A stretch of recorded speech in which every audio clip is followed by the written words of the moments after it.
The Arctic wind howled across the Joint Base Elmendorf-Richardson in Alaska as military personnel scrambled in controlled chaos. No one had anticipated that the anonymous tip leading to a nuclear close call would come from a pilot who had been declared killed in action 6 years ago, or that her long-forgotten call sign would be the only verification code capable of halting the catastrophic launch sequence. Before we jump back in, tell us where you're tuning in from, and if this story touches you, make sure you're subscribed, because tomorrow I've saved something extra special for you. The winter sun hung low on the horizon, casting long shadows across the Alaskan military base as hundreds gathered for the annual Strategic Deterrence Symposium. Military families, diplomats, and defense contractors mingled in the massive heated hangar while high-ranking officers from NATO countries exchanged pleasantries near the podium. The scent of coffee and winter pine created the distinctly military atmosphere of serious business masked by ceremonial courtesy. But Lieutenant Colonel Olivia Westbrook wasn't there for the ceremony. She stood alone near the communications building. Arms crossed, auburn hair pulled back in a severe ponytail that somehow looked both civilian and military at once. Her charcoal peacoat and dark jeans gave nothing away, but something about her posture, shoulders squared, weight evenly distributed, spine straight without being rigid, caught the attention of anyone who'd spent time around career military personnel. "Check out the woman by the comms building," muttered Senior Airman James Donovan to his colleague as they monitored security feeds in the control room. "She's been standing there for 40 minutes, hasn't moved, hasn't spoken to anyone." His supervisor, Technical Sergeant Maria Fletcher, glanced at the screen and frowned. "Run her through facial recognition. Something doesn't feel right. Already tried. System says there's no match in our database of authorized personnel." Fletcher's frown deepened. "That's impossible. No one gets past the main gate without credentials." But impossible or not, the woman remained, her blue eyes tracking the movements of aircraft and personnel with the calculated precision of someone who understood military protocols intimately. She wasn't watching like a tourist or even a military spouse. She assessed the base with the tactical awareness of someone planning an operation. Inside the symposium hangar, Admiral Jonathan Hayes lowered his coffee cup and narrowed his eyes at a notification that had just appeared on his secure tablet. 30 years in naval intelligence had taught him to notice anomalies, and the security alert highlighting an unidentified individual on base was definitely out of pattern. "Major Collins," he called to his aide without taking his eyes off the screen. "Who authorized civilian access to the communication sector today?" "No one, sir. That area is restricted during the symposium." The young officer peered at the tablet. "Should I alert security?" Hayes considered for a moment. "No, I want to handle this personally. Something feels familiar." As Hayes made his excuses and slipped away from the gathering, the mysterious woman finally moved. With deliberate steps, she approached the rear entrance of the communications building, stopping precisely where the security camera had a blind spot, something only someone with intimate knowledge of the base would know. Inside the communications center, Lieutenant Emma Reeves was midway through her shift when her monitor flickered. Just for a moment, so briefly she might have imagined it, but enough to make her hands pause over her keyboard. 6 years in military communications had taught her that even the smallest anomalies could signal trouble. "Systems check," she called to her supervisor, who was already moving toward her station. "What did you see?" Master Sergeant Paul Blackwood asked, leaning over her shoulder. "Just a flicker on screen 3, but..." She paused, running a diagnostic. "Sir, someone's probing our firewall." Very subtle, almost undetectable. Blackwood's expression hardened. "Lock it down. Full security protocols." "Already on it." "But..." The words died in her throat as her screen suddenly displayed a message that made no sense. "Authentication. Nighthawk 704. Clearance Umbra. That's impossible, Blackwood whispered, staring at the code. Nighthawk protocols were decommissioned years ago. Reeves looked up at him, confusion evident. What's Nighthawk? Not what, who? Blackwood's face had gone pale. Nighthawk was a call sign. Belonged to a pilot who died during Operation Silent Shield 6 years ago. Outside, Hayes approached. The woman with measured steps, his hand casually resting near his sidearm. 20 feet away, he stopped, studying her with the practiced eye of someone who'd spent decades reading people. This is a restricted area, he said evenly. The woman turned, and Hayes felt a jolt of recognition that nearly stopped his heart. Those eyes, ice blue with a distinctive fleck of amber in the left iris, he'd seen them before, in mission. Briefings and award ceremonies, and finally in a memorial service. Preparing and narrating this story took us a lot of time, so if you are enjoying it, subscribe to our channel, it means a lot to us. Now back to the story.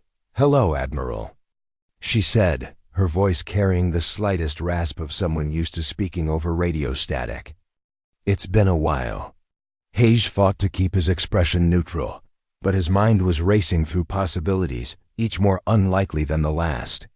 You're dead, he said finally, the words coming out flatter than he'd intended. I attended your funeral. You attended a funeral, she corrected, her gaze unwavering. Empty casket, no body recovered. Convenient, wouldn't you say? Before Hayes could respond, his secure phone vibrated. Without taking his eyes off the woman, he answered. Hayes. Sir, came Blackwood's tense voice. We have a situation in communications. Someone's accessing the Nighthawk protocols. Hayes looked at the woman, who offered the faintest smile, not of humor but of confirmation. I know, he said into the phone. Secure the building, no one in or out, I'm bringing in a consultant. As he ended the call, a military police vehicle pulled up nearby, 2 officers stepping out with hands near their weapons. Hayes waved them off with the authority of someone used to immediate obedience. You have exactly 1 minute to explain. Why I shouldn't have you arrested, he said to the woman. Because in approximately 27 minutes, Admiral, someone is going to initiate a nuclear strike authorization using falsified command codes, and I'm the only person who can stop it. Her voice remained calm, matter of fact, as if discussing the weather rather than global annihilation. Major Caroline Sullivan died 6 years ago in the Barents Sea, Hayes countered. Did I? She raised an eyebrow. Or was I declared dead? Because what I discovered during that mission couldn't be allowed to exist in official channels.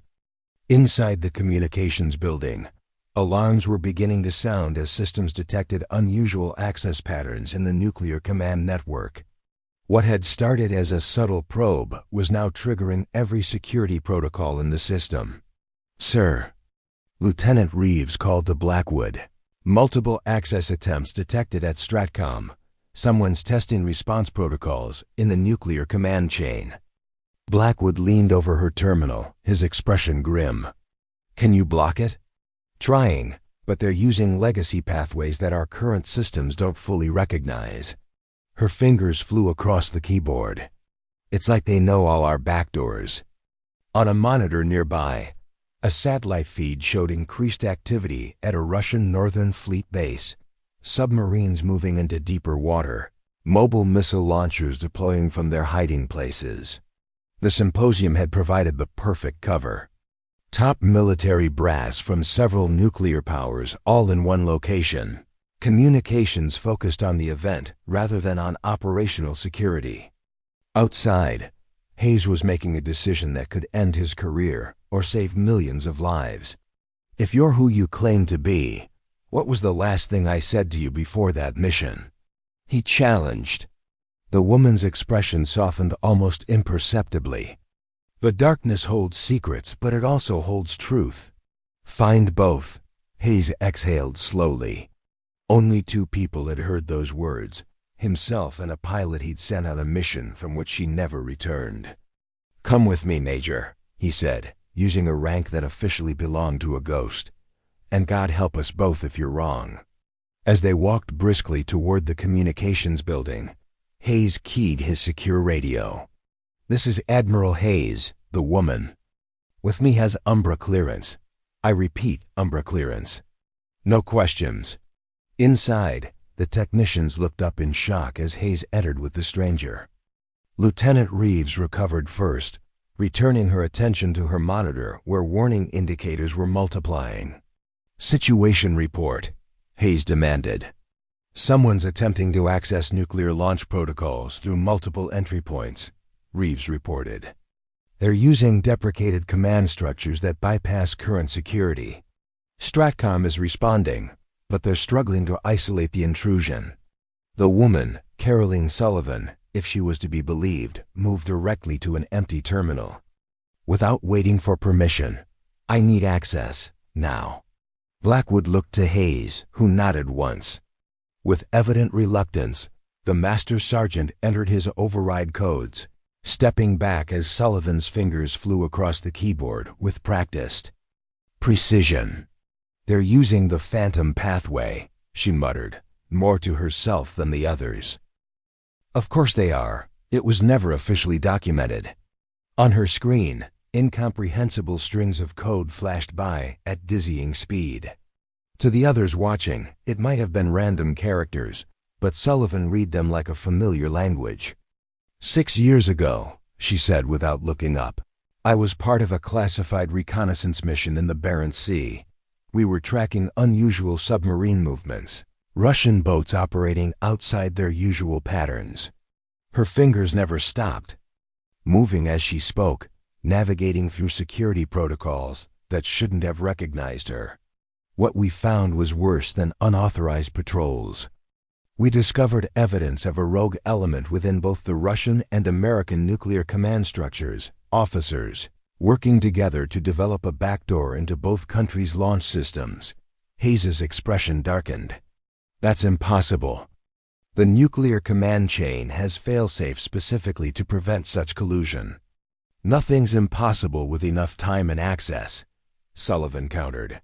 "These people had both.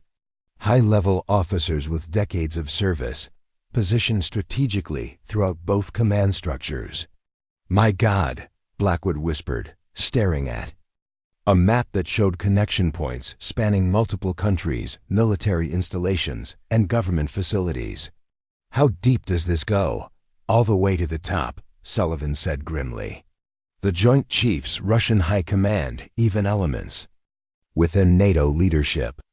Hayes's secure phone began buzzing incessantly, no doubt the beginning of what would become an avalanche of urgent communications from confused and alarmed officials throughout the command structure. "You've started a firestorm," he said.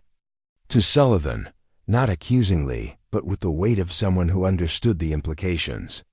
"Better a firestorm than a nuclear one," she replied evenly. Lieutenant Reeves, who had been monitoring communications, suddenly straightened. "Sir, Stratcom confirms unauthorized launch sequences were being authenticated at 3 separate facilities. They've been halted, but they were moments from final approval." Hayes looked at Sullivan with new understanding.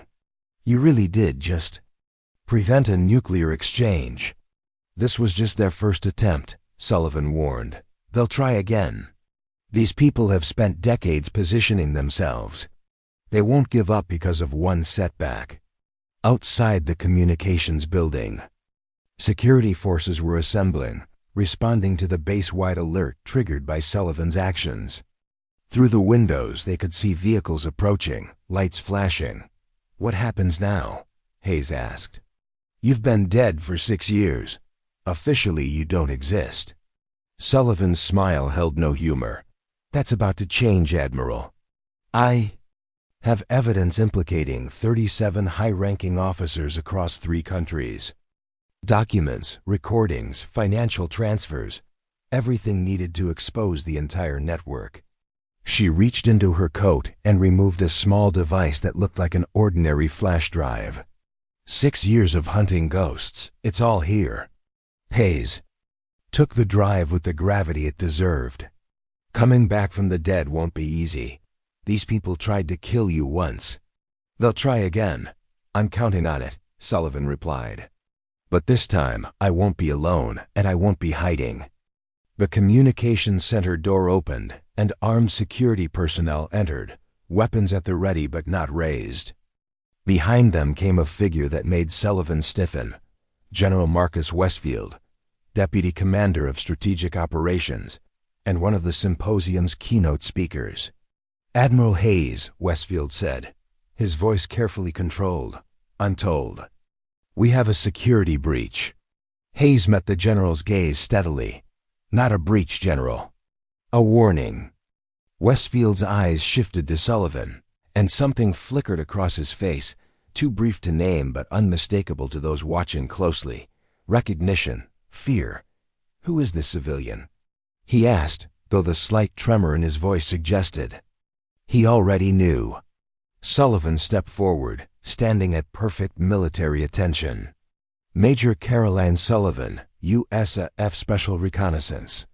Service number 7046 Alpha Tango 9. Reported killed in action April 17, 2019. The room fell silent as the implications settled over everyone present. Westfield's hand twitched almost imperceptibly toward his sidearm, but Hayes had positioned himself carefully between them. Major Sullivan has just prevented an unauthorized nuclear launch sequence, Hayes stated formally. And she has evidence suggesting this attempt originated from within our own command structure. Westfield's expression hardened. That's impossible. Our systems are secure. Are they, General? Sullivan's voice cut like Arctic wind. Or are they compromised by the same shadow network you helped install during Operation Silent Shield? The accusation hung in the air, shocking everyone present. Westfield's face drained of color, then flushed with rage. This is absurd. This woman is clearly delusional. Probably a foreign agent trying to... We have the evidence, Marcus, Hayes interrupted quietly. All of it. The Barents Sea operation. The modifications to the authentication protocols. The offshore accounts in the Caymans and Singapore. Sullivan kept her eyes fixed on Westfield. You ordered my plane shot down 6 years ago. You thought you'd buried your secret with me. But some ghosts don't stay buried, General.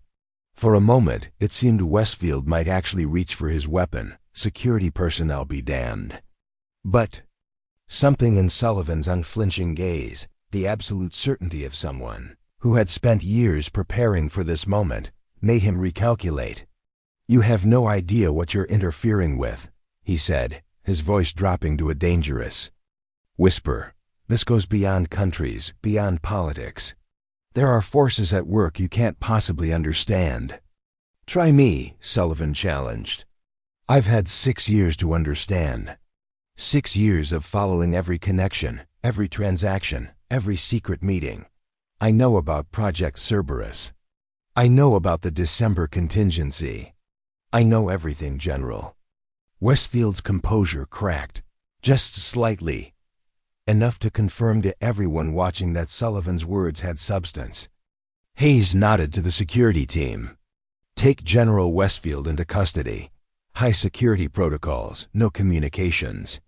As the security personnel moved to comply, Westfield's eyes never left Sullivan. You died once, Major. Arrangements can be made for a repeat performance. Sullivan's expression didn't change. The difference is, this time the world will be watching. As Westfield was escorted from the room, the communication system suddenly came alive with incoming messages, Stratcom, Pentagon, NATO command, all demanding explanations for the security protocols that had just been activated across the nuclear command network. This is just the beginning, Sullivan said, watching the cascade of alerts. There are others like Westfield, equally positioned, equally dangerous. Some of them are in this building right now, attending the symposium. Hayes looked at the flash drive in his hand, then at the woman who had returned from the dead to deliver it. How do we proceed? Carefully, Sullivan replied. These people have spent decades embedding themselves into the highest levels of Military command. They have contingencies, fail-safes, loyal subordinates. We'll need to move simultaneously against all of them, or risk them going underground. Outside the window, they could see increased activity, security personnel creating a perimeter around the communications building, symposium attendees being directed back to the main hangar, confusion spreading across the base. "How many people do you trust absolutely, Admiral?" Sullivan asked. Hayes considered the question with appropriate gravity. "Perhaps 5, across all branches and commands." "That's 3 more than I expected," Sullivan said with grim humor. "We'll need them all." Lieutenant Reeves, who had been monitoring the communications channels, turned to them with an alarmed expression. "Sir, we're picking up unusual traffic from the Russian Northern Fleet. Their submarines are changing positions. And there's encrypted communication being broadcast on frequencies that match those used by the Shadow Network," Major Sullivan identified. "They're preparing contingencies," Sullivan explained. "Westfield isn't just ours. He has counterparts in the Russian command, the Chinese military, even within NATO. They'll be alerted the moment his access codes go dormant." Hayes moved to a secure terminal and began entering commands with the authority of someone who had spent decades in naval intelligence. "I'm implementing emergency protocol blackout. All command-level communications will require secondary authentication for the next 48 hours. Sullivan nodded approval. "That will slow them down, but not stop them. We need to move fast." She turned to Blackwood. "Master Sergeant, I need a secure connection to these 5 locations." She rattled off a series of coordinates that made little sense to those listening. Not major military installations or command centers, but seemingly random locations across the globe. "What are those?" Hayes asked. "My insurance policy," Sullivan replied. "For 6 years, I've been building a network of my own. People who discovered pieces of this conspiracy and were silenced, demoted, or forced out. Some military, some intelligence, some civilian analysts who noticed patterns no one should have noticed." As Blackwood worked to establish the connections, Sullivan continued. "Each of them holds a piece of the puzzle, evidence I've distributed to ensure that if I disappeared again, the truth would still surface." Hayes studied her with newfound respect. "You've been planning this for a long time." "Every day for 6 years," she confirmed. "I had to be certain, had to have irrefutable evidence, had to understand exactly how deep this went and who was involved." She paused. "And I had to know who I could trust when I came back." "And you trust me?" Hayes asked. Sullivan's expression softened slightly. "You were the one who questioned my mission parameters 6 years ago. You tried to delay my deployment, asked for additional verification. After I died, you pushed for an investigation until you were nearly forced into retirement." "Yes, Admiral. I trust you." On the main screen, 5 separate video feeds appeared, secure connections to locations, ranging from a basement office in Geneva to what appeared to be a fishing boat somewhere in the South China Sea. On each feed was a person who looked both ordinary and intensely focused. "My network," Sullivan explained. "Former intelligence, analysts, military communications specialists, even a nuclear engineer who was forced out after asking too many questions about security protocol changes." Hayes stared at the assembled faces. "You built your own intelligence operation." "I had to," Sullivan replied simply. "The official channels were compromised." She addressed the screens. "It's time. Protocol Sunlight is now active. Begin data transmission to the secure server we established." Around them, the communication center's screens began displaying incoming data, documents, recordings, financial transactions, travel records, all streaming in from Sullivan's clandestine network. "What exactly are we looking at?" Blackwood asked, watching the information flood their systems. "The complete anatomy of a conspiracy," Sullivan answered. "Every meeting, every modified protocol, Every illicit transaction made by members of the Shadow Network over the past 20 years. Together, it reveals their ultimate objective, which is... Hayes prompted. Sullivan's expression was grave. Control. Not just of nuclear weapons, but of the fear they generate. These people don't want war. They want the power that comes from being able to credibly threaten it. They've positioned themselves as the only ones who can prevent nuclear exchange, making themselves indispensable to their respective governments. A protection racket on a global scale, Hayes murmured. Exactly.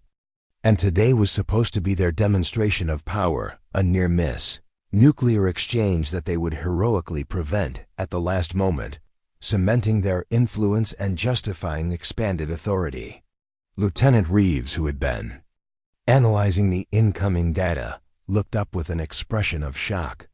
Major, according to these records, there are 7 more officers at today's symposium who are part of this network. 8, actually, Sullivan corrected. The records don't show Admiral Chun from Chinese Naval Command, but he's involved up to his neck.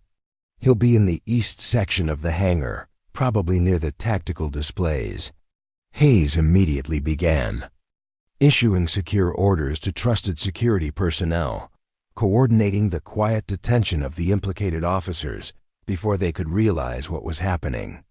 Outside, the base was now in full security lockdown, with armed guards positioned at all key points and aircraft performing heightened patrol patterns overhead. The symposium attendees, unaware of the real reason for the security measures, were being told it was a routine exercise. Sullivan watched the activity with the detached assessment of someone who had planned for every contingency. Once we have them contained, we'll need to move fast to secure their international counterparts. They'll realize something is wrong the moment communication goes dark. Hayes nodded. I've already alerted trusted contacts in allied intelligence services. They're standing by for the evidence. Sir, Blackwood interrupted. Incoming secure transmission from Stratcom. They're demanding an explanation for the protocol activation and the communications lockdown. Hayes took a deep breath. This is the point of no return, Major. Once I confirm your status and present this evidence to Stratcom, there's no going back. Your death becomes a lie, and every assumption about our command security gets called into question. Sullivan met his gaze steadily.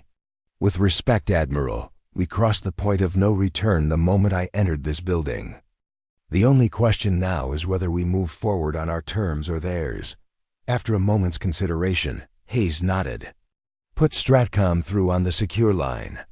As Blackwood established the connection, Sullivan stepped back slightly, allowing Hayes to take the lead, a gesture that acknowledged the chain of command even as they were about to reveal how deeply it had been compromised. This is Admiral Hayes, he began, his voice carrying the weight of 3 decades of service. Authorization code Sierra Tango 94 Alpha. I am declaring a Level 1 security breach in the nuclear command structure. He paused, glancing at Sullivan, then continued with words that would reshape military history. And I am reporting the return to active duty of Major Carolyn Sullivan, previously reported killed in action. Her status is now reinstated, and her security clearance at Umbra level is confirmed. Sullivan stepped forward, facing the camera with the unflinching posture of a soldier reporting for duty. Major Caroline Sullivan, call sign Nighthawk reporting, sir. On the other end of the connection, there was a long silence as the commanding officers of Strategic Command absorbed the impossibility of what they were hearing. When the response finally came, it was terse and laden with tension. Admiral Hayes, you are ordered to secure Major Sullivan and all evidence in your possession and await extraction. A team is already en route to your location. Estimated arrival: 30 minutes. Hayes looked to Sullivan, who gave a slight nod. This was expected. Part of the contingency planning she had prepared for years. Acknowledged, Stratcom. We will secure all personnel and evidence.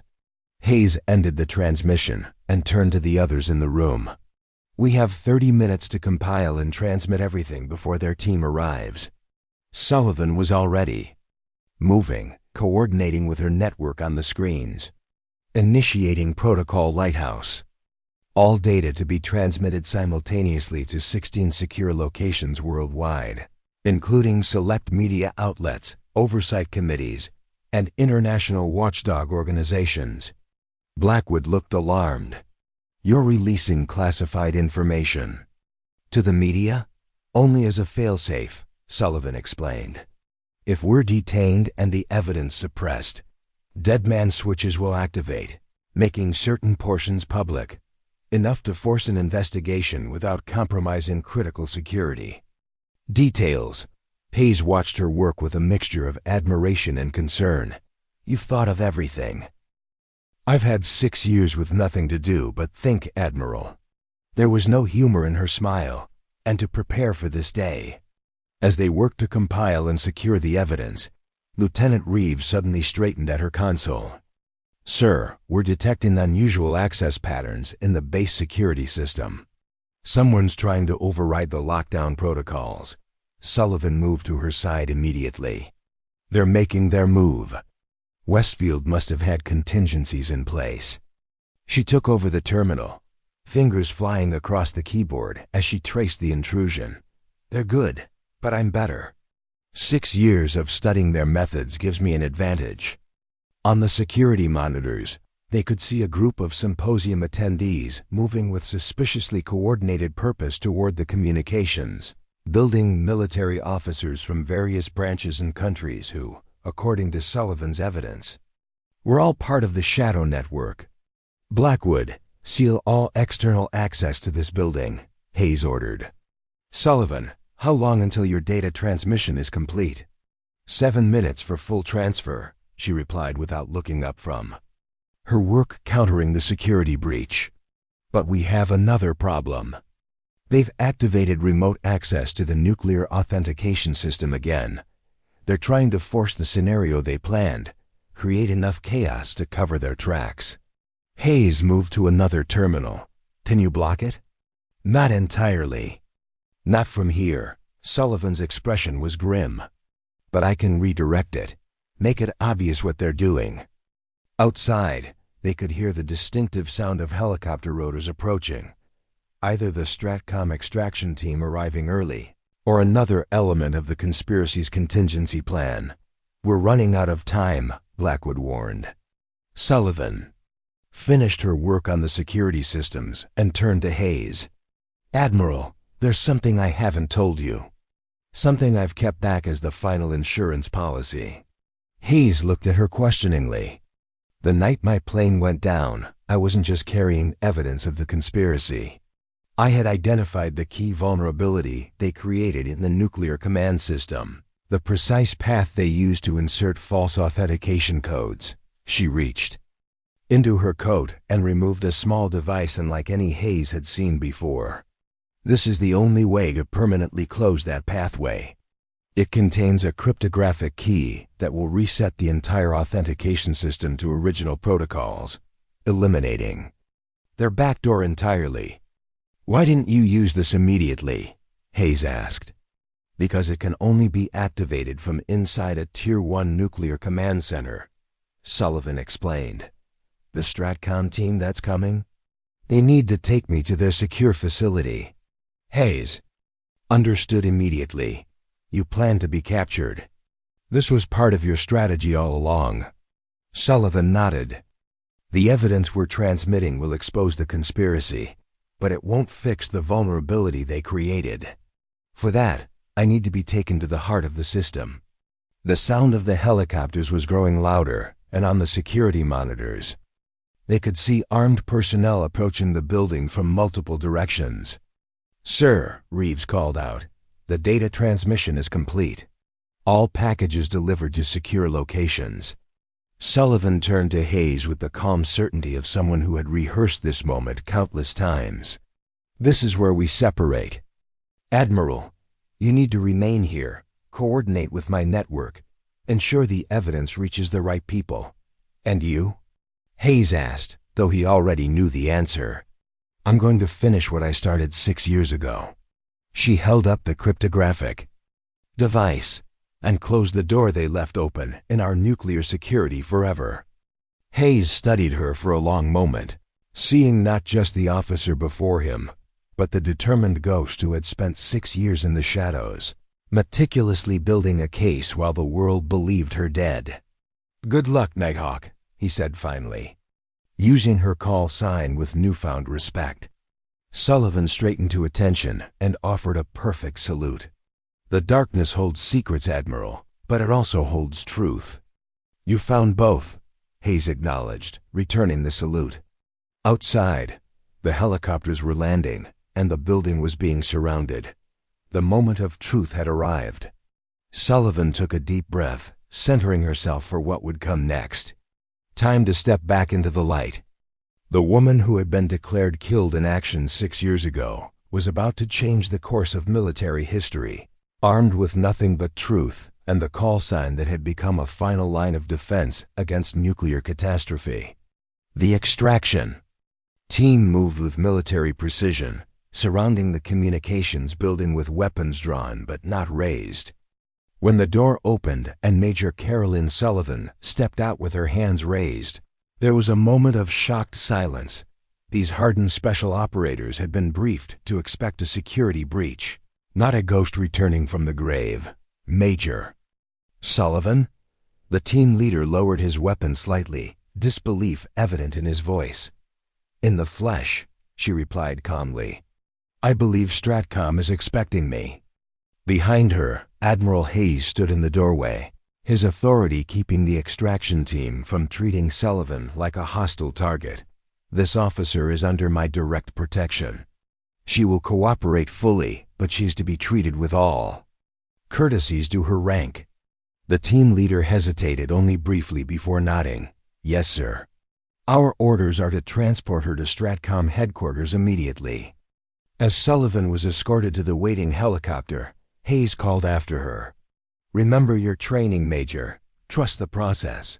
Sullivan turned back with the hint of a smile. "Always do, Admiral." The helicopter lifted off, carrying Sullivan away from the Alaskan base and toward a confrontation 6 years in the making. In her pocket, the cryptographic device that could reset the nuclear command system felt heavy with responsibility. Inside the helicopter, the security team maintained a wary distance, clearly unsettled by her presence. Sullivan used their discomfort to her advantage, sitting in composed silence as they exchanged uncertain glances.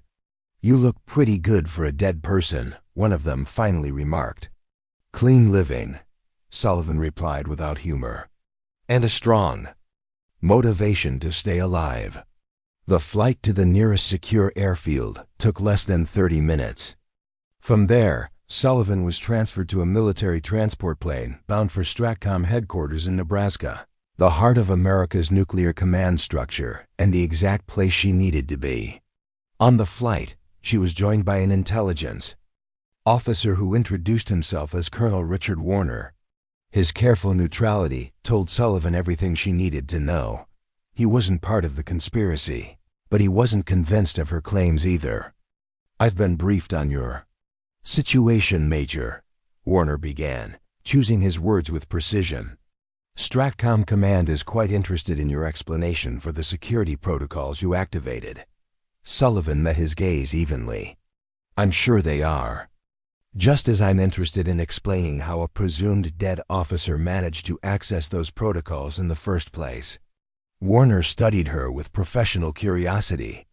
"Your death was confirmed. Memorial service, flag presentation to your family. Name added to the memorial wall. All very touching," Sullivan replied. "Did they mention that no body was ever recovered? That the crash investigation was classified beyond normal protocols? That anyone who asked too many questions found themselves reassigned to career-killing posts?" A flicker of uncertainty crossed Warner's face. Good, Sullivan thought. He's not completely closed-minded. "Colonel, I understand your skepticism," she continued, softening her tone. "In your position, I'd feel the same. But in approximately 4 hours, I'm going to present evidence to Stratcom Command that will change everything you think you know about our nuclear security. That's a bold claim, Major. It's not bold if it's true, she replied simply. Meanwhile, at Joint Base Elmendorf-Richardson, Admiral Hayes was coordinating with Sullivan's network, ensuring the evidence was being properly analyzed and secured. Each of the 5 contacts was tasked with verifying specific portions of the data, cross-referencing intelligence that spanned decades.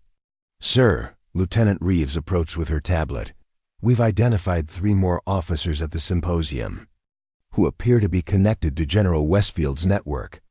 Hayes reviewed the information grimly. Have security detain them quietly. No commotion, no public scenes. Already done, sir, but there's something else. She handed him the tablet, now displaying a series of communications intercepts. We're picking up increased chatter on the frequencies Major Sullivan identified. They know something's happening. Hayes studied the data with growing concern. They're activating contingency plans. Alert our counterparts in Allied intelligence. Immediately. Across the globe, the quiet network Sullivan had built during her years in the shadows was now fully operational. In London, a former MI6 analyst who had been forced into early retirement was delivering a comprehensive dossier to trusted contacts. Still within the agency, in Tel Aviv, a Mossad officer was connecting patterns of suspicious activities that suddenly made sense in light of Sullivan's revelations. In Tokyo, a defense ministry official was quietly securing access to communication records that would confirm the conspiracy's reach into Asian military commands. The shadows were receding, exposing a conspiracy that had spent decades hiding. In plain sight, at Stratcom headquarters, preparations were underway for Sullivan's arrival. General William Hargrove, the commanding officer, had assembled a team of his most trusted officers, people with impeccable records and no connection to the suspects Sullivan had identified. This is unprecedented, Hargrove told his assembled team. A presumed dead officer resurfaces with claims of a global conspiracy within our nuclear command structure. I don't need to tell you the implications if she's right, or if she's wrong. Colonel Grace Thompson, his intelligence chief, spoke up. Sir, I've reviewed the preliminary data transmitted from Alaska. The evidence appears substantive. Financial transactions through offshore accounts, unauthorized modifications to security protocols, communications outside official channels. It's concerning, to say the least. And if it's fabricated? Hargrove challenged. That's what we need to determine, Thompson replied. But the sheer volume and specificity would make this the most elaborate deception in military history. If it's false. Hargrove nodded, his expression grave. Major Sullivan will be here within the hour. I want every piece of evidence verified independently. If there's even a fragment of truth to her claims, we need to know exactly how compromised our systems might be. The plane carrying Sullivan landed under heavy security. As she was escorted into the facility, she noted the increased security presence, guards at every junction, additional authentication at each security checkpoint, surveillance. More obvious than standard protocols required. They're scared, she realized. Good, they should be. She was brought to a secure conference room where General Hargrove waited with his senior staff. Despite 6 years away from military formalities, Sullivan snapped to attention with perfect form, saluting crisply. Major Caroline Sullivan reporting as ordered, sir. Hargrove returned the salute with measured precision. At ease, Major. Given the unusual circumstances, we'll dispense with some of the formalities. He gestured to a chair across from him. Please sit. Sullivan complied, taking in the room with a quick, practiced assessment. 6 senior officers, including Hargrove, multiple security cameras, 2 armed guards by the door. Exactly what she had expected. Before we begin, Hargrove said, I want to be clear. I've known some of the officers you've implicated for decades. General Westfield served under my command. I find these accusations difficult to believe. With respect, General, that's precisely why their conspiracy succeeded, Sullivan replied.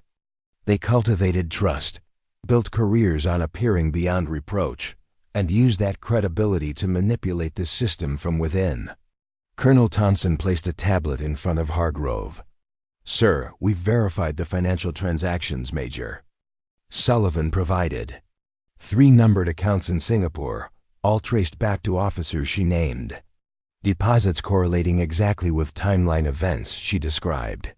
Hargrove reviewed the information, his expression hardening. Continue, Major Sullivan. I'm listening. Sullivan leaned forward slightly. 6 years ago, during Operation Silent Shield, my reconnaissance team detected anomalous communications from a Russian submarine operating outside its patrol zone.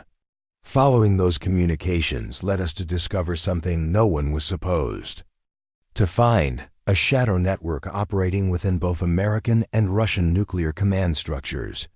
She paused, making sure everyone in the room was following. This wasn't just espionage or typical security breaches.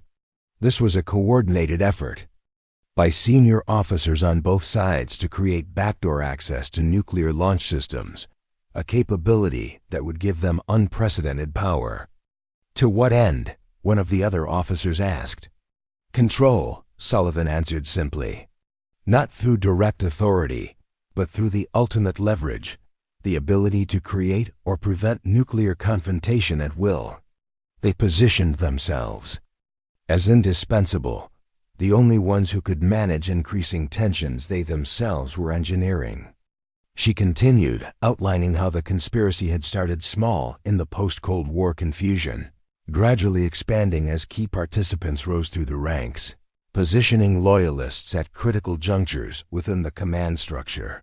The evidence is all there, she concluded. Financial trails, unauthorized protocol modifications, communications outside secure channels, personnel reassignments to place co-conspirators in key positions. Together, it forms a picture that cannot be dismissed.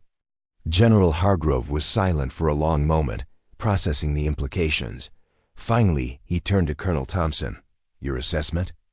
The evidence is compelling, sir, Thompson replied carefully. Financial data checks out. Personnel movements match the pattern Major Sullivan described. And the security protocol modifications. She hesitated. Those are particularly concerning. They appear designed specifically to create vulnerabilities that could be exploited under very specific circumstances. Sullivan reached into her pocket and removed the small cryptographic device she had carried. This is why I'm here, General. This device contains the original security parameters for our nuclear authentication systems, preserved exactly as they were before the unauthorized modifications began. It will allow you to restore the system to its secure state and permanently close the backdoor they created.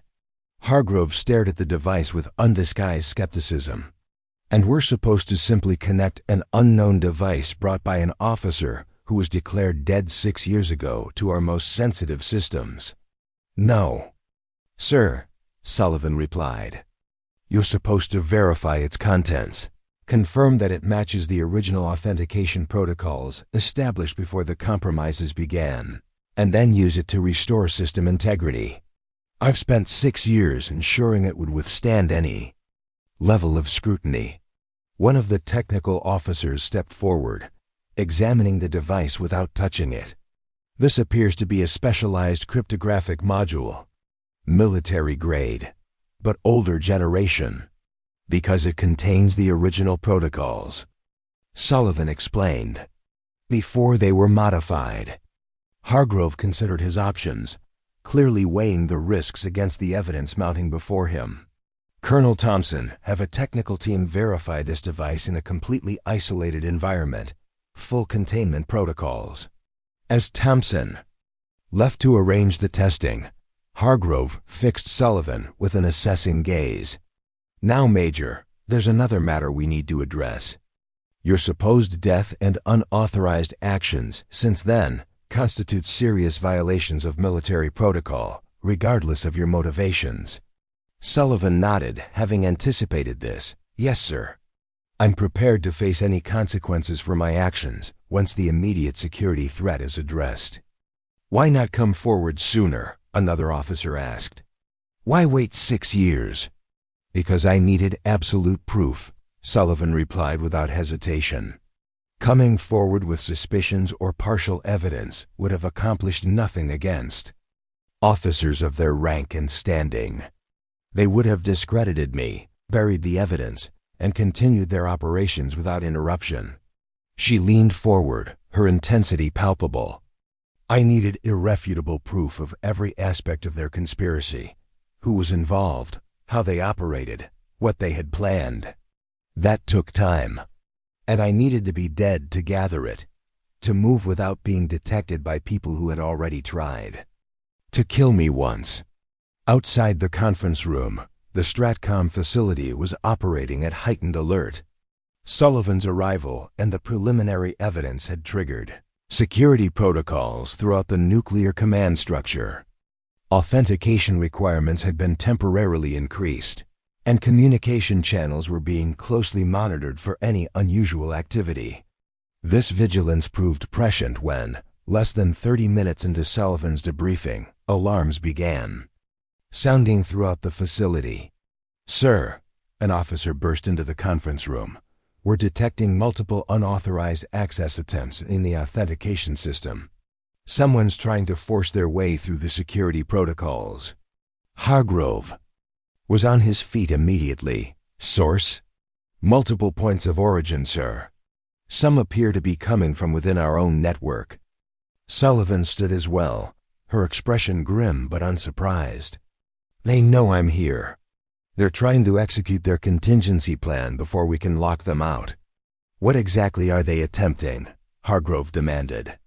Based on the patterns I've documented, they're likely trying to simulate escalating tensions, false intelligence reports, communication disruptions between command centers, spoofed orders to increase readiness levels, creating confusion that makes a nuclear response seem increasingly necessary. Even as she spoke, another officer entered with a tablet displaying urgent updates. Sir, we're receiving reports of unusual military activities from Russian observation posts, missile regiments increasing readiness, strategic bombers being prepared for deployment. It's happening exactly as I predicted, Sullivan said quietly. They're manufacturing a crisis to demonstrate their indispensability, creating tensions they alone can resolve. Hargrove's expression hardened with decision. I've seen enough. Colonel, he addressed a senior officer, implement emergency protocol sundown. Complete communications lockdown, highest authentication standards for any command-level orders. He turned to Sullivan. Major, you're with me. If your device can help secure our systems, we need to implement it now. They moved quickly through the facility toward the heart of Stratcom's command center, the secure area containing the nuclear authentication systems. Sullivan felt a grim satisfaction. After 6 years of planning, she was exactly where she needed to be. In the command center, chaos had given way to disciplined urgency. Officers monitored global military movements, communication channels, and security systems with heightened vigilance. On the main display, a map showed increasing activity across multiple Russian military installations. Status report, Hargrove ordered as they entered. Sir, we're tracking multiple anomalies in both our systems and Russian military deployments, reported the watch commander. Authentication protocols are holding, but the attempts are becoming more sophisticated, and we're receiving conflicting intelligence about Russian nuclear forces, some channels reporting increased alert status, others denying any changes. They're creating confusion, Sullivan explained, making it impossible to determine what's real and what's manufactured. Colonel Thompson approached with a technical officer. Sir, we've verified Major Sullivan's device. It contains authentication. Protocols matching our original system parameters before the modifications she identified were implemented. Hargrove made his decision quickly. Prepare to implement full security protocols. The technical team moved with practiced efficiency, preparing a secure terminal isolated from the main network. Sullivan watched carefully, ensuring every step matched the procedure she had anticipated during her years of planning. "Major," Hargrove said quietly as they waited, "if this works, you've saved a lot of lives today. If it doesn't, it will work, General," Sullivan replied with quiet certainty. "Everything I've done for the past 6 years has led to this moment." The terminal was ready. Sullivan stepped forward, inserting her cryptographic device into the specialized port. The screen immediately displayed a complex authentication sequence, one that hadn't been seen in official systems for nearly a decade.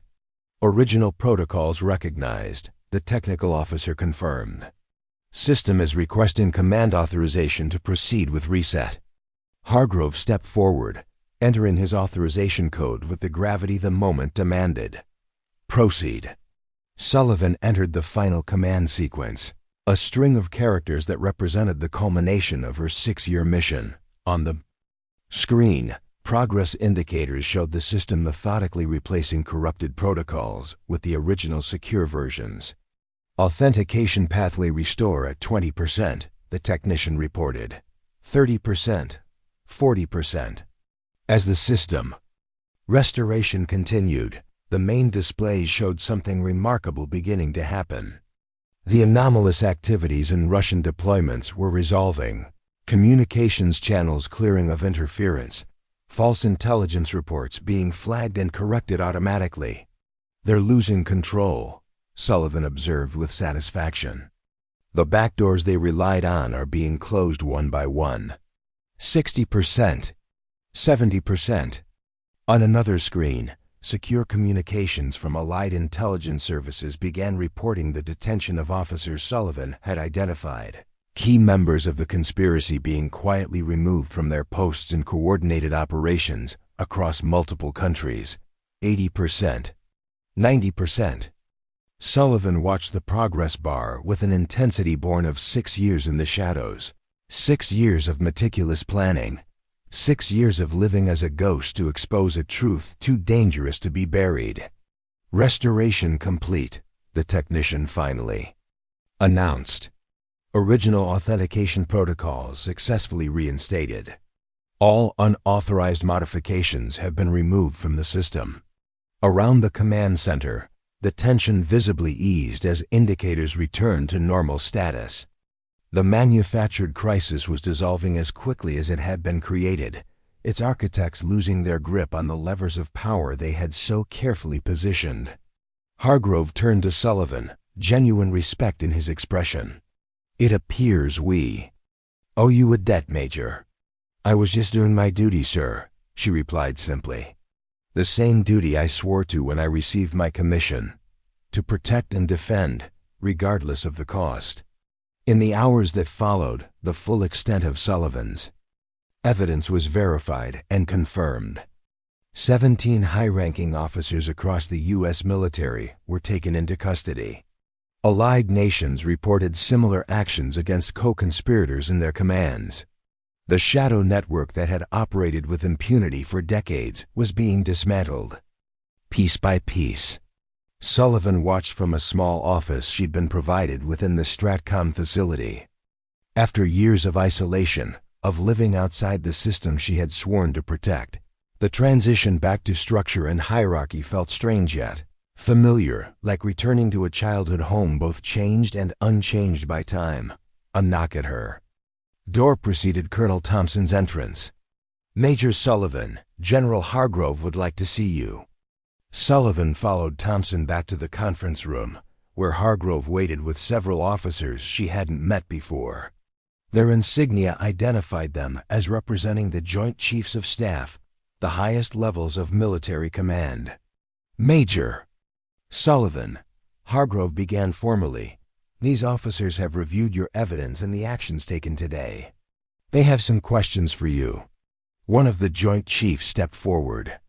Major, your actions over the past 6 years represent both extraordinary service and significant violations of military protocol. You've operated outside the chain of command, maintained classified information without authorization, and allowed your family and colleagues to believe you were dead. Sullivan stood at attention, prepared to accept whatever consequences came. Yes, sir. I understand the seriousness of those violations. Under normal circumstances, such actions would result in court-martial, the officer continued. However, these are not normal circumstances. Your evidence has exposed a conspiracy that threatened the very foundation of our nuclear security. The question before us is what happens next. Sullivan had spent so long focused on exposing the conspiracy that she had given little thought to her own future afterward. I'm prepared to accept whatever determination you make, sir, Hargrove spoke up.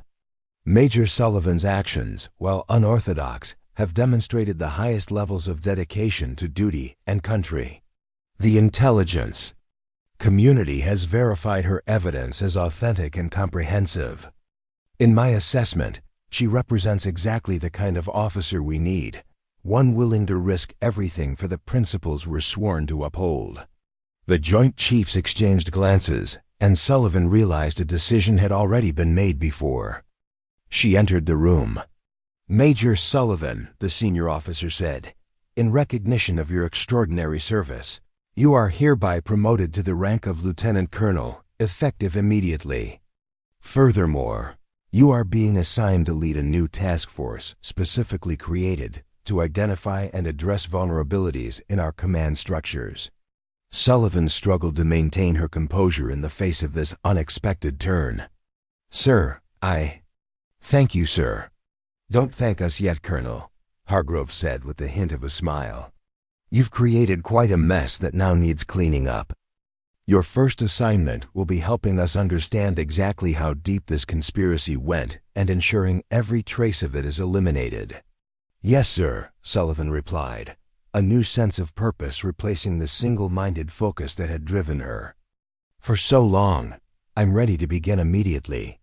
As the meeting concluded and Sullivan prepared to step back fully into the life she had left behind, she felt a strange mixture of completion and new beginning. The mission that had consumed 6 years of her life was complete, but its implications would shape many years to come. Her call sign, Nighthawk, had stopped a nuclear crisis manufactured by those who had betrayed their oaths. Now it would become a symbol of vigilance against threats from within as well as without.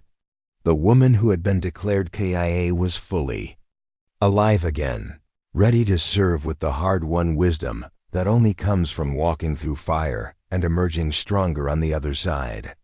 3 months after the events at STRATCOM headquarters, Lieutenant Colonel Carolyn Sullivan stood at the podium in a congressional hearing room, facing members of the Senate Armed Services Committee. The chamber was packed with legislators, military officials, and media representatives, all gathered to hear testimony about what was now being called the Midnight Protocol conspiracy, the most significant breach of nuclear command security in American history. Sullivan wore her dress uniform, medals and ribbons reflecting a career of distinguished service that had been interrupted but never truly ended.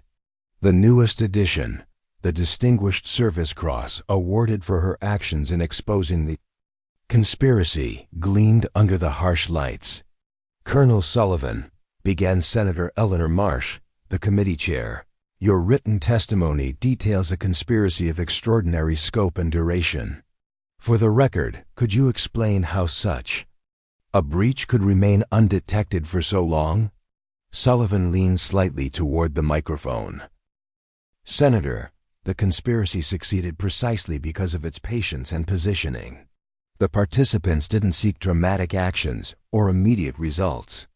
They placed themselves at key junctions in the information flow, created small modifications to protocols that seemed innocent in isolation, and cultivated subordinates who would follow orders without question.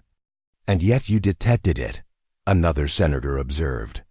I had an advantage, Senator. During Operation Silent Shield, I was operating outside standard communication channels, seeing raw data before it could be filtered. This allowed me to notice discrepancies that would have been invisible within the normal command structure. Senator Marsh consulted her notes. Your testimony indicates that after discovering these irregularities, you attempted to report through proper channels before your aircraft was shot down. Is that correct? Yes, Senator.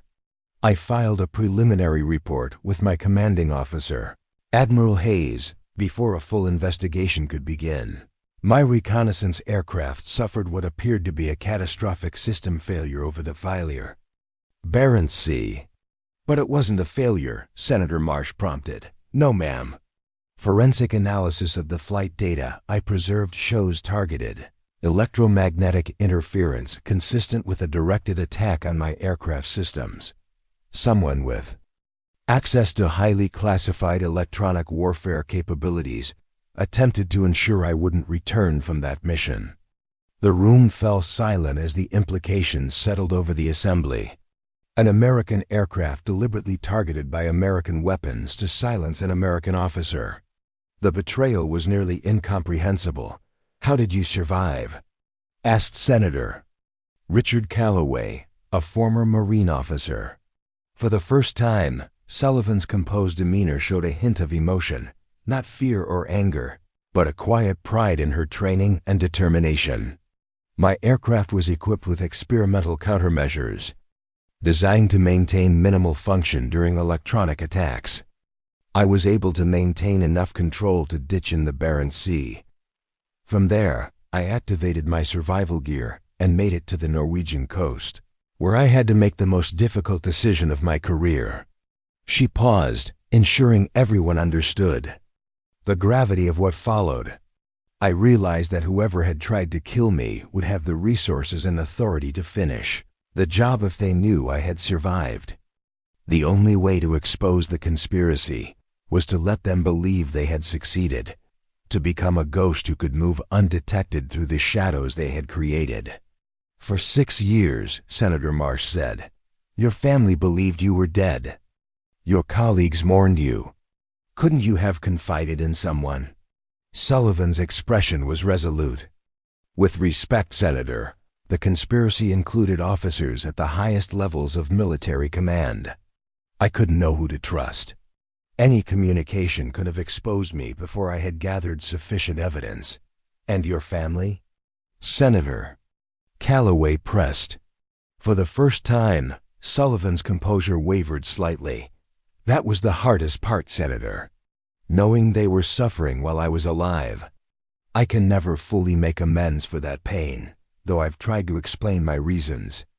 Since returning, the questioning continued for hours, Sullivan methodically explaining how she had built her shadow network of disaffected intelligence analysts and military personnel who had glimpsed pieces of the conspiracy but lacked the comprehensive view needed to expose it. How she had tracked financial transactions through shell companies and offshore accounts. How she had documented and authorized modifications to the nuclear command protocols that created the backdoor vulnerabilities. As the hearing adjourned for the day, Sullivan gathered her materials, preparing to leave when General Hargrove approached. Impressive testimony, Colonel, he said. Clear, comprehensive, unshakable under questioning.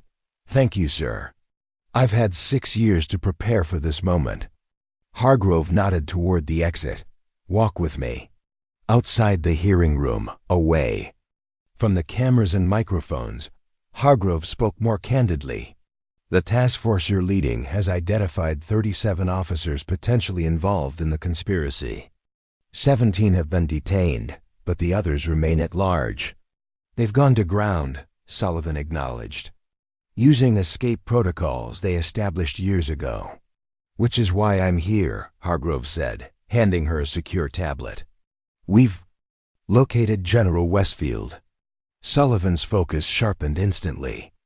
Westfield had been the first conspirator she'd exposed, but he had disappeared during transfer to a secure facility, evidence of how deeply the conspiracy had penetrated, even into security operations. Where? she asked, reviewing the intelligence. On the tablet, remote compound in northern Finland. Satellite imagery confirms his presence as of 6 hours ago. We believe he's meeting with the remaining members of the network before they scatter permanently. Sullivan considered the implications. This could be our only opportunity to capture the entire leadership in one operation. Precisely, Hargrove agreed. Which is why I've authorized a special operations team. They'll deploy in 12 hours. He paused meaningfully.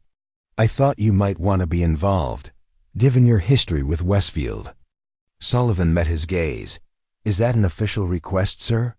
Let's call it a recognition of your unique qualifications. The team could benefit from your intimate knowledge of these individuals and their methods. Hours later, Sullivan was aboard. A military transport aircraft heading toward a staging area near the Finnish-Russian border. With her were 12 members of a Joint Special Operations Command Team, elite operators selected for their skills and their complete separation from any connection to the conspiracy. Captain Derek Reynolds, the team leader, studied Sullivan with professional curiosity as they reviewed the operation plans. Permission to speak freely, Colonel? Sullivan nodded. Always, Captain. Your testimony today. I watched it before deployment. You mentioned becoming a ghost to move through their shadows. He hesitated. That's a lonely path to walk for. 6 years. Sullivan considered his observation. It was necessary and perhaps fitting. The people I was hunting had created a system of shadows within our military secret protocols, hidden authorities, deniable operations. To expose them, I had to understand how they moved through those shadows. And now? Reynolds asked. Coming back to the light after so long? Sullivan smiled slightly. Harder than I expected. Systems change. People move on. The world returned to isn't the one I left, but worth it? Without question, Captain. Her voice held absolute conviction. Some principles transcend personal comfort. The oath we all took, to support and defend the Constitution against all enemies, foreign and domestic, doesn't come with exceptions for convenience or personal safety. Reynolds nodded, a new respect evident in his expression. We land in 30 minutes, Colonel. The team is ready. The operation proceeded with the precision characteristic of elite special forces. The compound, nestled in the dense Finnish forest, was surrounded before its occupants realized they were compromised. Thermal imaging confirmed 8 individuals inside the main building, matching intelligence estimates of Westfield and his closest collaborators. Sullivan, positioned with the command element, watched the operation unfold through live feeds from the operator's equipment. When the assault team breached the compound's perimeter, she felt a strange sense of culmination, the end of a journey that had begun 6 years ago over the cold waters of the Barents Sea. The resistance was minimal but deadly. 2 of the conspirators attempted to fight, resulting in their deaths. The others, including Westfield, surrendered when they realized their position was hopeless. Sullivan watched the live feed as Westfield was secured, his expression a mixture of rage and disbelief as he was led from the building. When he looked directly into one of the cameras, Sullivan knew he understood who had orchestrated his capture. The operation complete, Sullivan joined the team on the ground. As she approached the building where the prisoners were being processed, Captain Reynolds met her with an update. 6 captured alive, including Westfield. 2 casualties among the conspirators, no injuries to our team. We also recovered significant intelligence materials, laptops, tablets, physical documents. Excellent work, Captain. Preliminary assessment of the intelligence? Still ongoing, but initial review suggests they were planning to establish a new operation. Multiple identity documents, accounts in various financial centers, communications equipment. They were preparing for a long-term underground existence. Sullivan nodded. They had contingency plans for exposure. Always multiple layers of protection.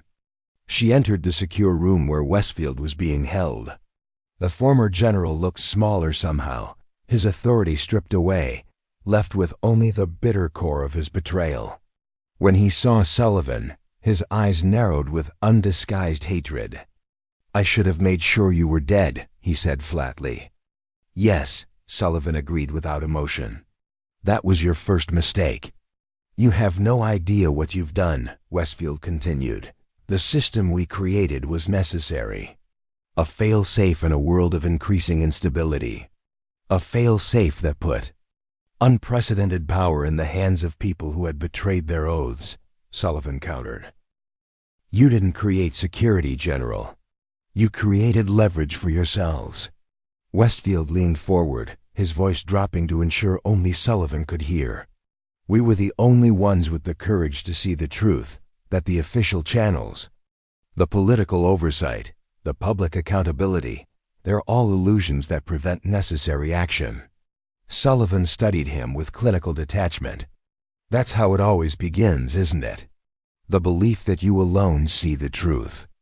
That your judgment should supersede law, oversight, democratic principles." She shook her head. "I've had 6 years to consider what drives men like you, General.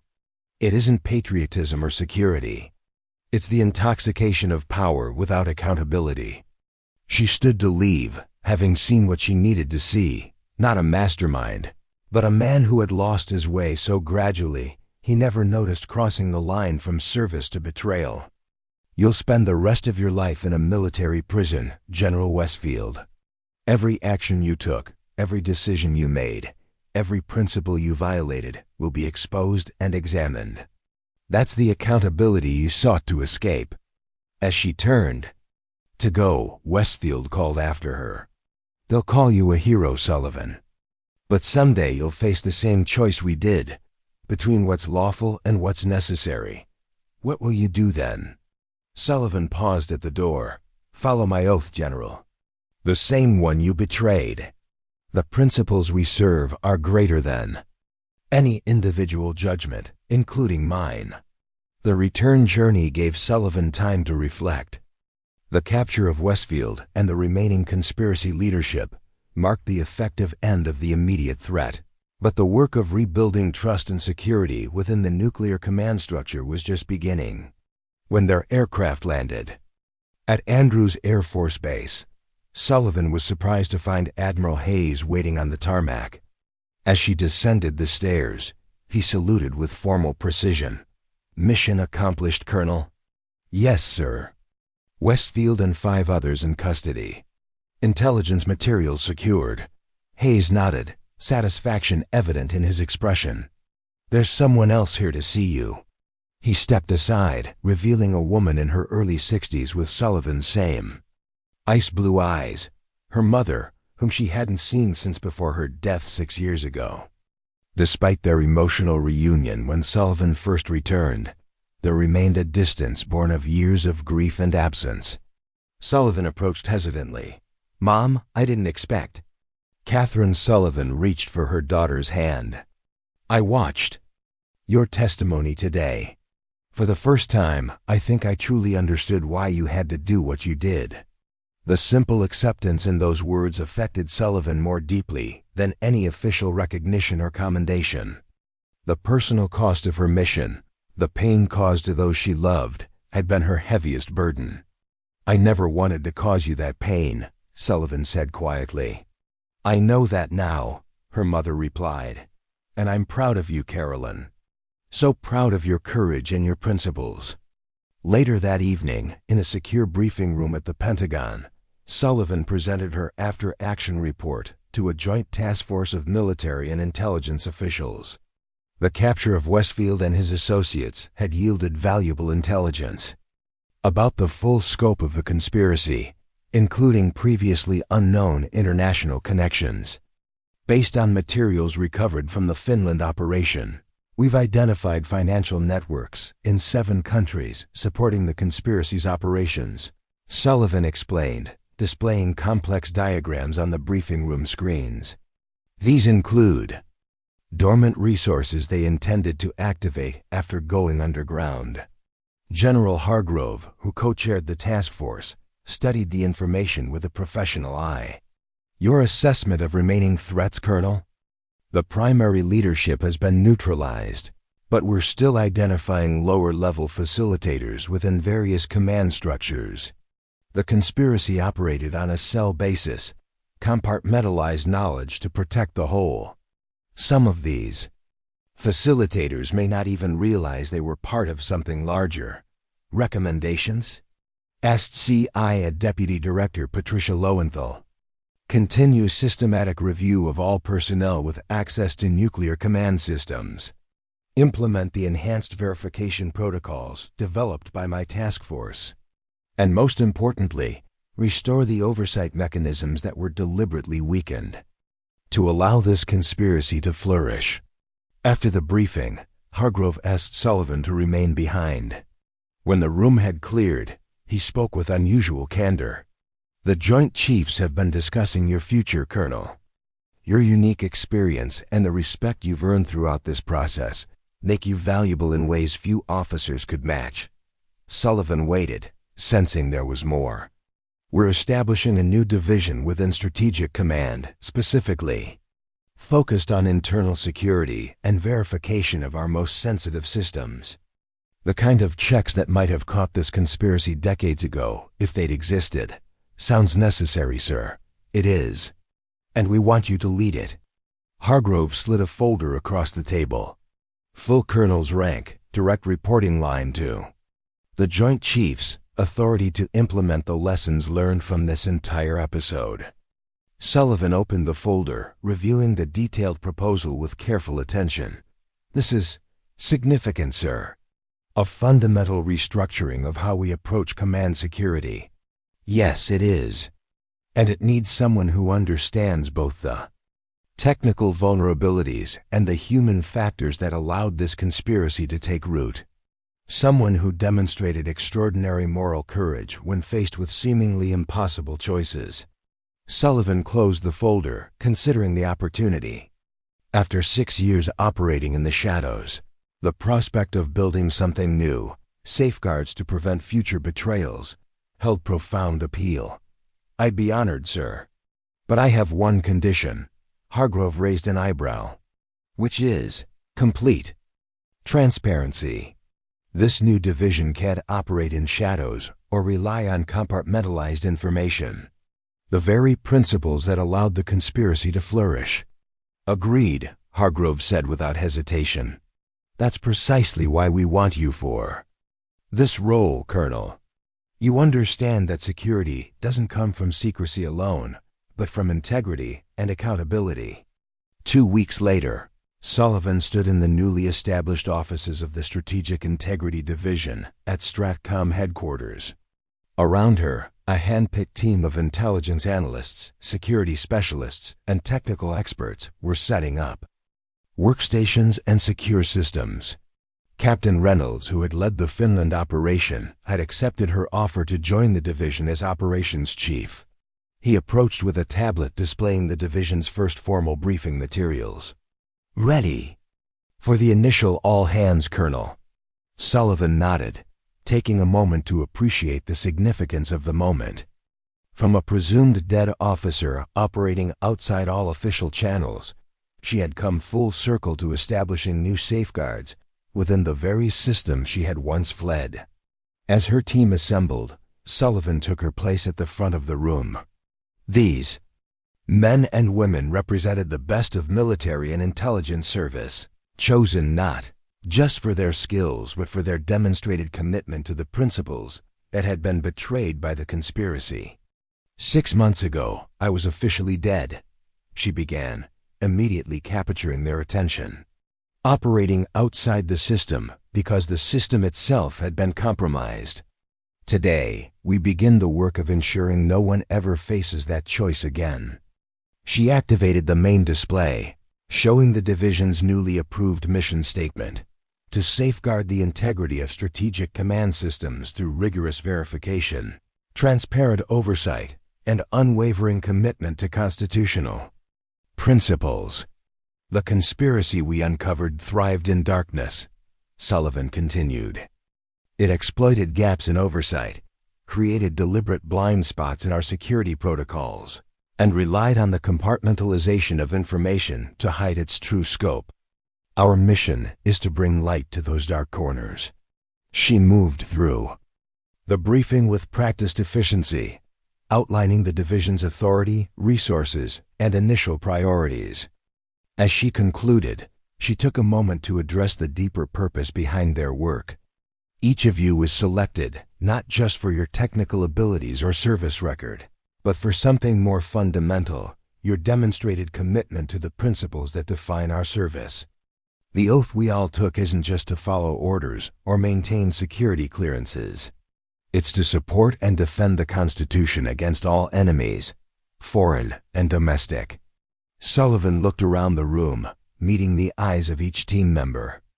That oath sometimes requires extraordinary courage, the courage to question, to verify, to stand firm when pressure mounts to compromise.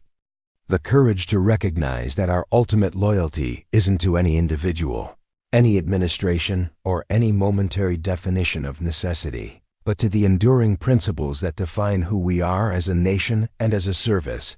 Captain Reynolds spoke up.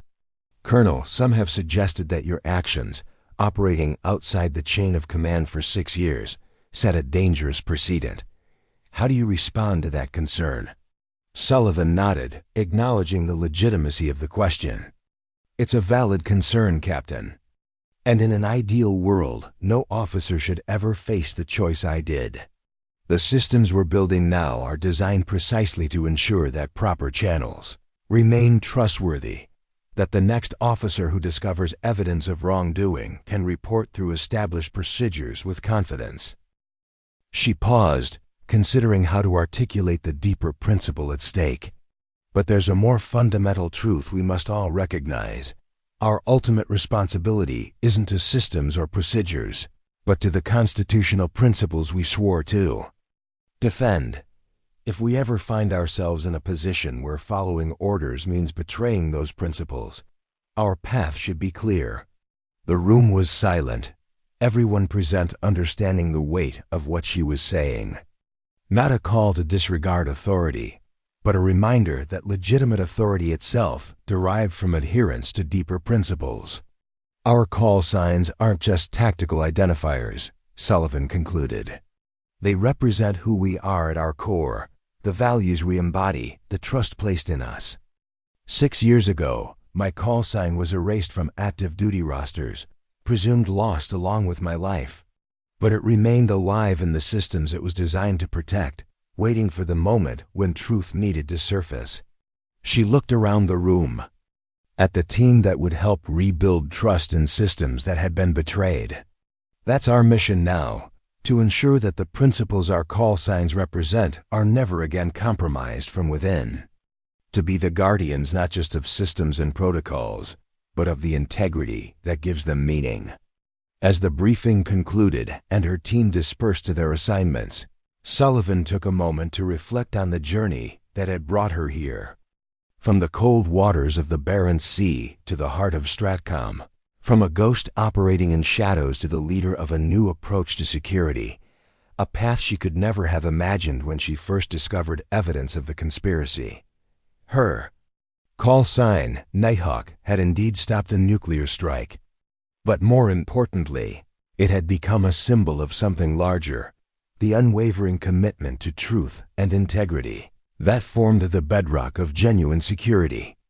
Not just for a single mission or moment of crisis, but for the enduring principles that transcended any individual career or command.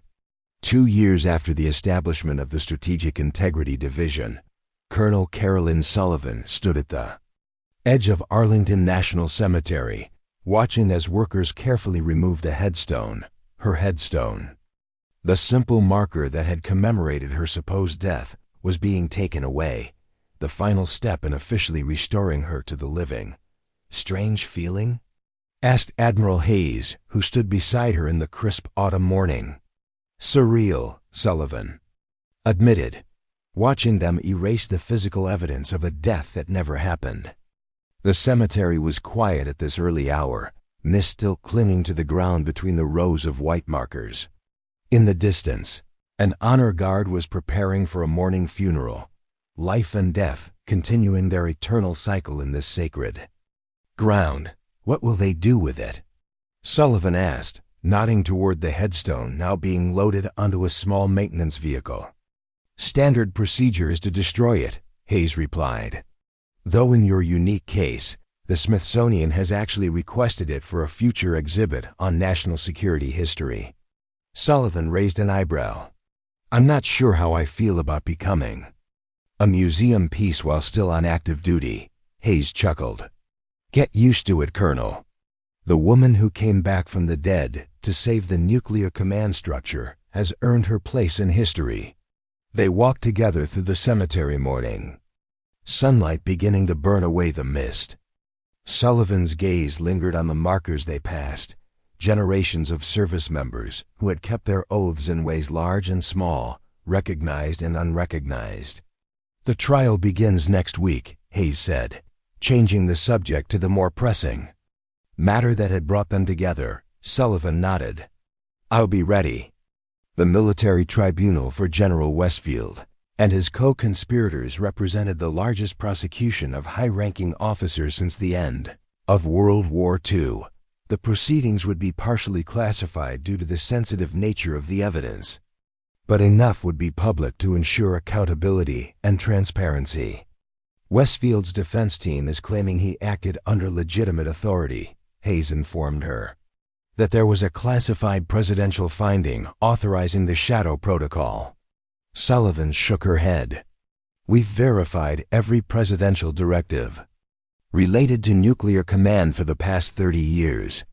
There's nothing even remotely authorizing what they did.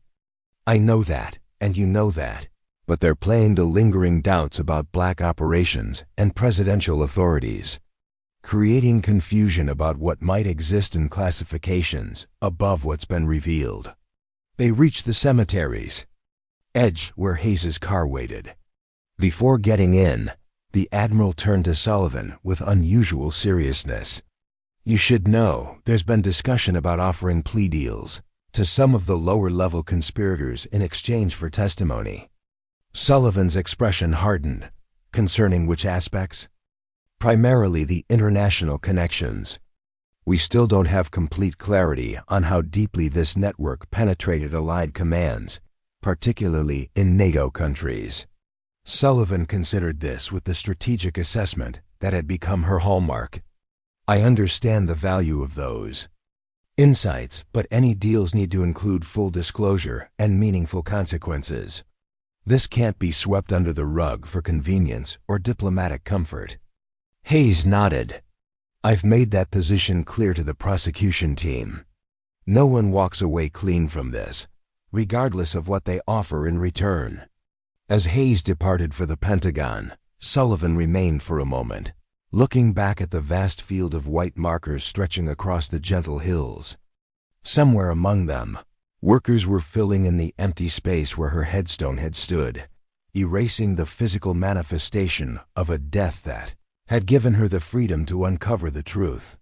A fitting metaphor, she thought, for the work that continued, filling in empty spaces in the security framework, ensuring that the vulnerabilities exposed by the conspiracy were truly addressed, not just cosmetically repaired.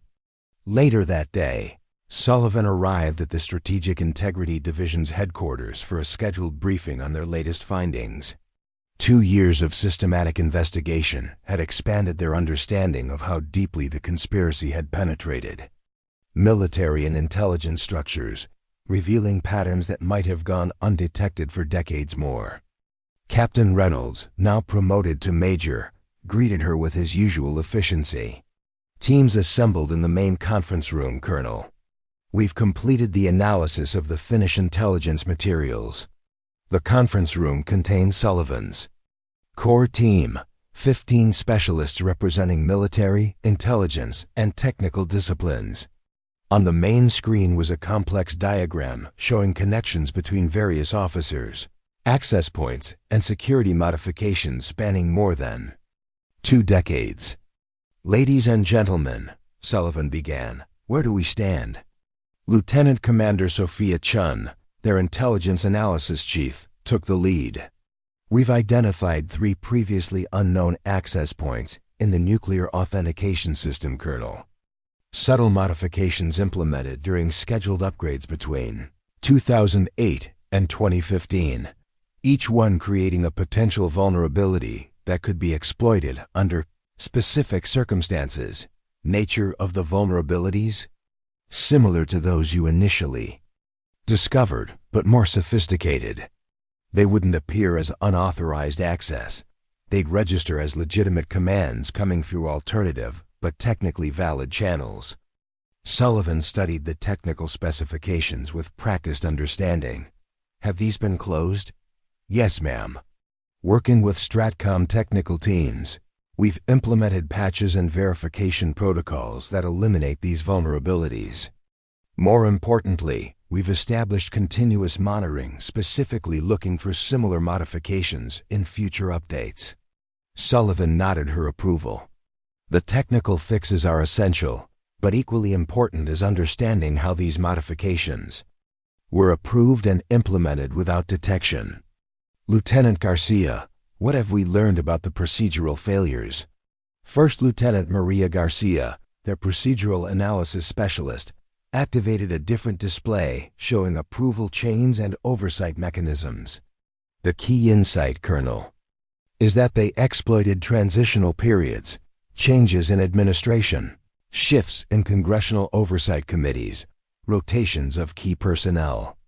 They specifically timed their modifications to moments when institutional memory was at its weakest, making changes when no single person had visibility across the entire process, Sullivan observed. Exactly, ma'am.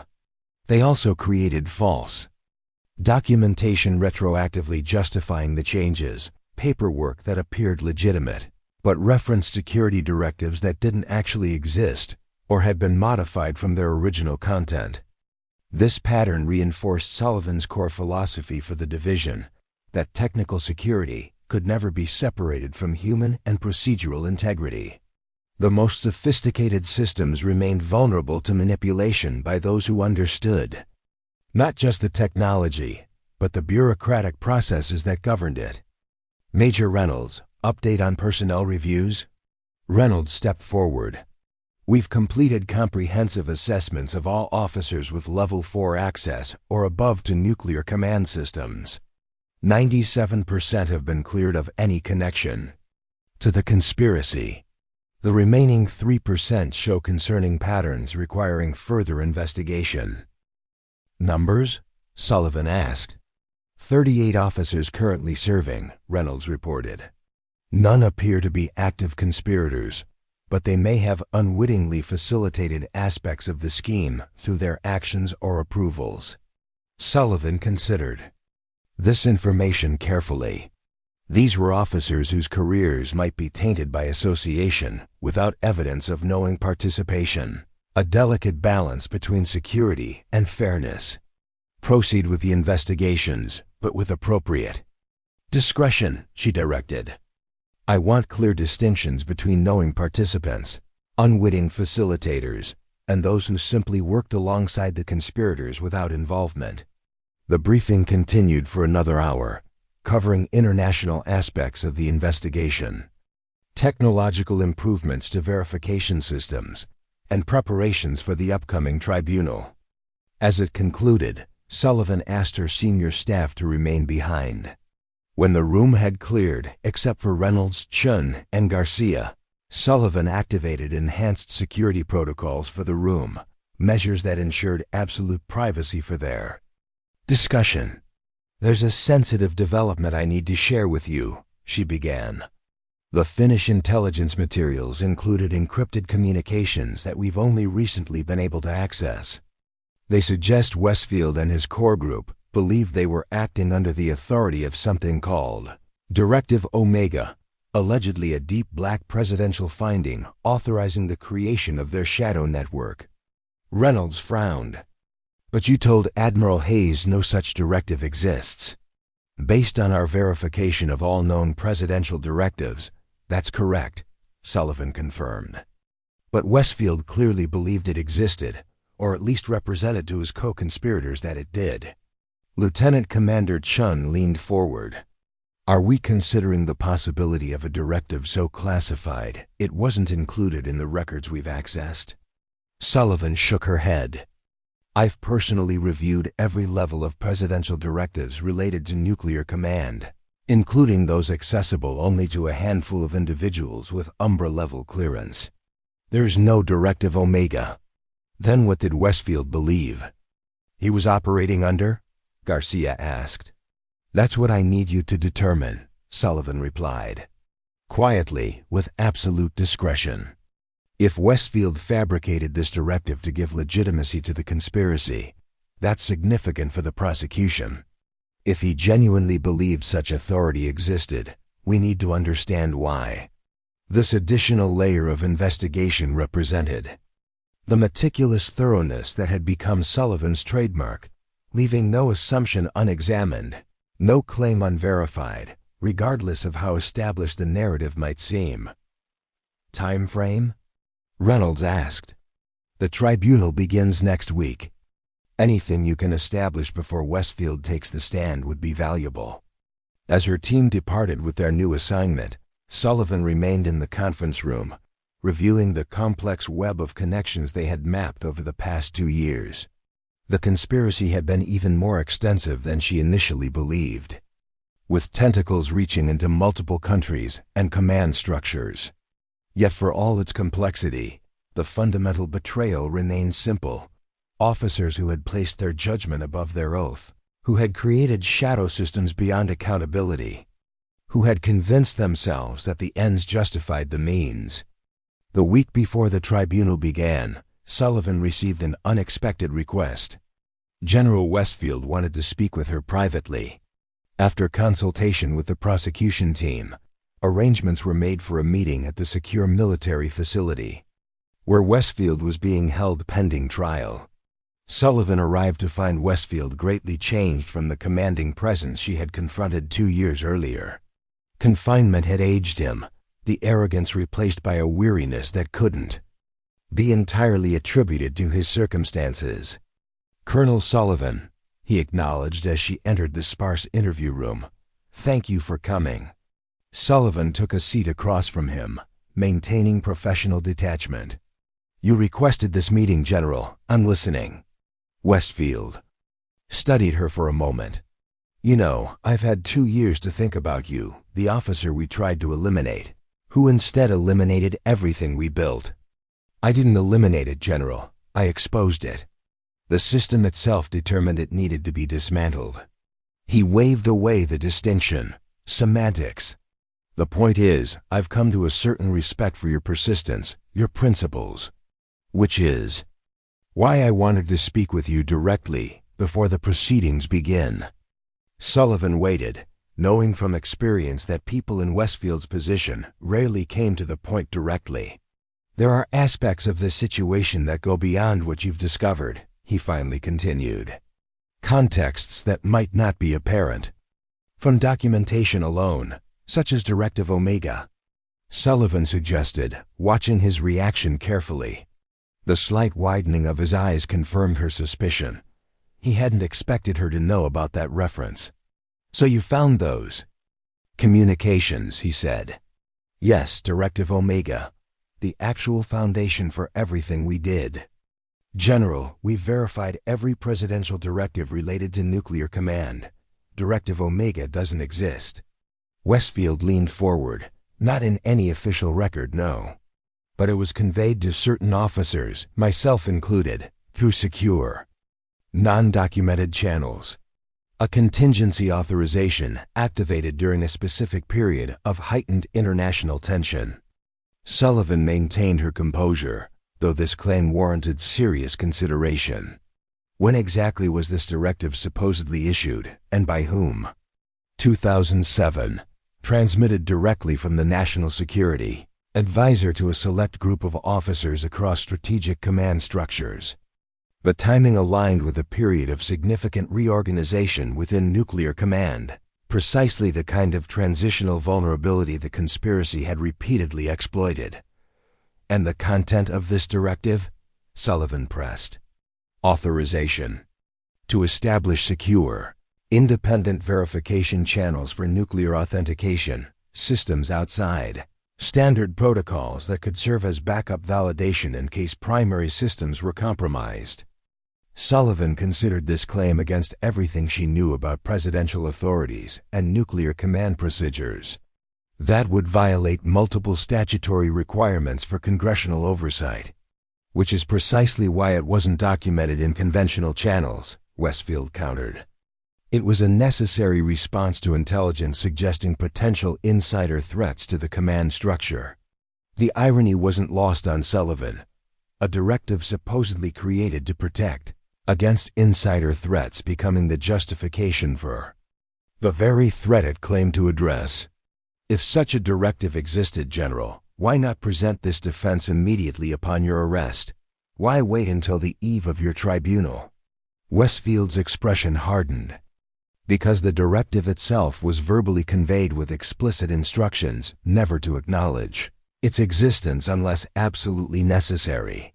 Even now, I'm violating what I understood to be a presidential order by discussing it with you. Sullivan studied him carefully, looking for signs of deception. Westfield was either an extraordinary liar or genuinely believed what he was saying, and her years of interrogation experience suggested the latter. I'll investigate this claim, General. But you should know that if Directive Omega proves to be fabricated, either by you or by someone who misled you, it will only compound the charges against those responsible. Westfield nodded. I understand.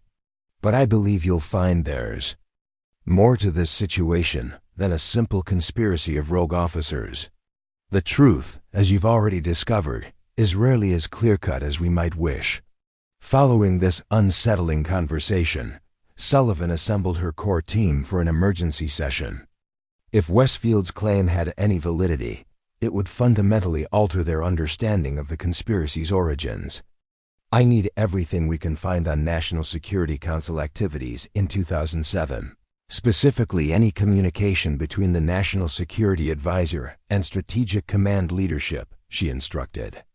Classified or unclassified, documented or rumored. If Directive Omega existed in any form, I want to know. The team dispersed to their specialized tasks, understanding the urgency of the request. Sullivan, meanwhile, contacted Admiral Hayes to brief him on this development. This complicates matters, Hayes acknowledged after hearing her report. If there's any truth to Westfield's claim, it raises questions about authorization that go beyond military chain of command. My assessment is that he believes what he's saying, Sullivan replied. Whether that belief is based on reality or manipulation remains to be determined. How long will your investigation take? 48 hours for preliminary findings.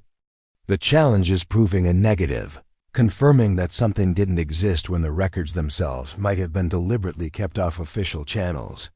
Hayes was silent for a moment. Carolyn, I don't need to tell you how sensitive this is.